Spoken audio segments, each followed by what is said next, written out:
ओम उमा महेश्वराय नमः। आप सभी का हमारे YouTube चैनल पर हार्दिक स्वागत है। आज सुने सोमवार व्रत कथा। सोमवार का दिन शंकर भगवान को समर्पित होता है। आज के दिन भक्त भोलेनाथ को प्रसन्न करने के लिए विशेष पूजा अर्चना करते हैं।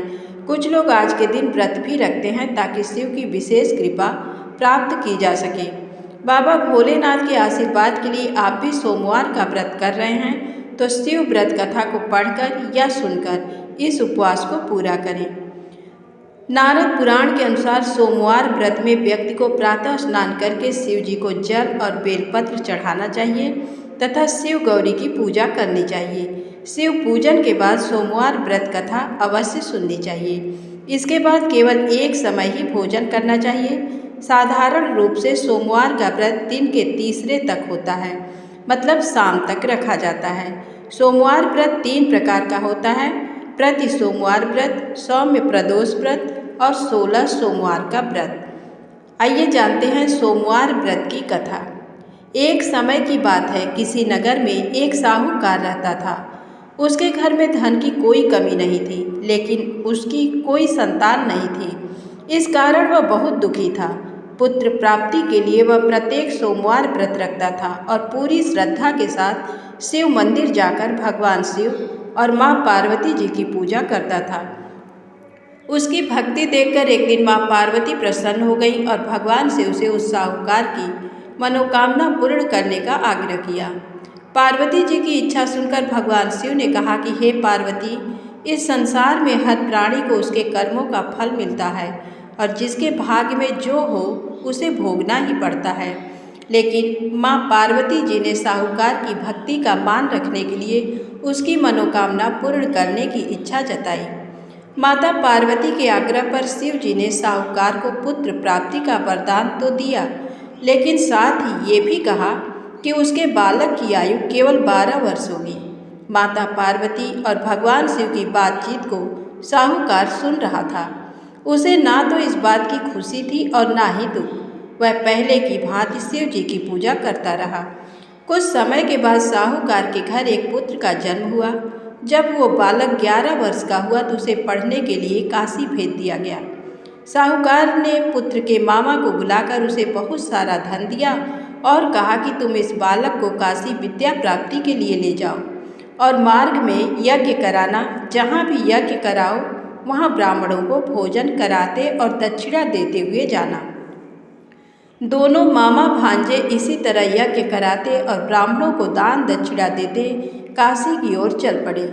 रात में एक नगर पड़ा जहाँ नगर के राजा की कन्या का विवाह था, लेकिन जिस राजकुमार से उसका विवाह होने वाला था वह एक आँख से काना था। राजकुमार के पिता ने अपने पुत्र के काना होने की बात को छुपाने के लिए एक चाल सोची। साहूकार के पुत्र को देखकर उसके मन में एक विचार आया। उसने सोचा, क्यों न इस लड़के को दूल्हा बनाकर राजकुमारी से विवाह करा दूं। विवाह के बाद इसको धन देकर विदा कर दूंगा और राजकुमारी को अपने नगर ले जाऊंगा। लड़के को दूल्हे के वस्त्र पहनाकर राजकुमारी से विवाह कर दिया गया, लेकिन साहूकार का पुत्र ईमानदार था। उसे ये बात न्याय संगत नहीं लगी। उसने अवसर पाकर राजकुमारी की चुन्नी के पल्ले पर लिखा कि तुम्हारा विवाह तो मेरे साथ हुआ है, लेकिन जिस राजकुमार के संग तुम्हें भेजा जाएगा वह एक आँख से काना है। मैं तो काशी पढ़ने जा रहा हूँ। जब राजकुमारी ने चुन्नी पर लिखी बातें पढ़ी तो उसने अपने माता पिता को ये बात बताई। राजा ने अपनी पुत्री को विदा नहीं किया, जिससे बारात वापस चली गई। दूसरी ओर साहूकार का लड़का और उसका मामा काशी पहुँचे और वहाँ जाकर उन्होंने यज्ञ किया। जिस दिन लड़के की आयु 12 साल की हुई उसी दिन यज्ञ रखा गया। लड़के ने अपने मामा से कहा कि मेरी तबीयत कुछ ठीक नहीं है। मामा ने कहा कि तुम अंदर जाकर सो जाओ। शिव जी के वरदानुसार कुछ ही देर में उस बालक के प्राण निकल गए। मृत भांजे को देख उसके मामा ने विलाप शुरू किया। संयोगवश उसी समय शिव जी और माता पार्वती उधर से जा रहे थे। माता पार्वती ने भगवान से कहा, स्वामी, मुझे इसके रोने के स्वर सहन नहीं हो रहे। आप इस व्यक्ति के कष्ट को अवश्य दूर करें।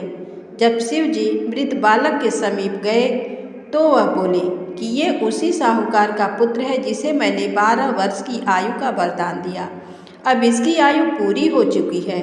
लेकिन मातृभाव से विभोर माता पार्वती ने कहा कि हे महादेव, आप इस बालक को और आयु देने की कृपा करें, अन्यथा इसके वियोग में इसके माता पिता भी तड़प तड़प कर मर जाएंगे। माता पार्वती के आग्रह पर भगवान शिव ने उस लड़के को जीवित होने का वरदान दिया। शिव जी की कृपा से वह लड़का जीवित हो गया। शिक्षा समाप्त करके लड़का मामा के साथ अपने नगर की ओर चल दिया।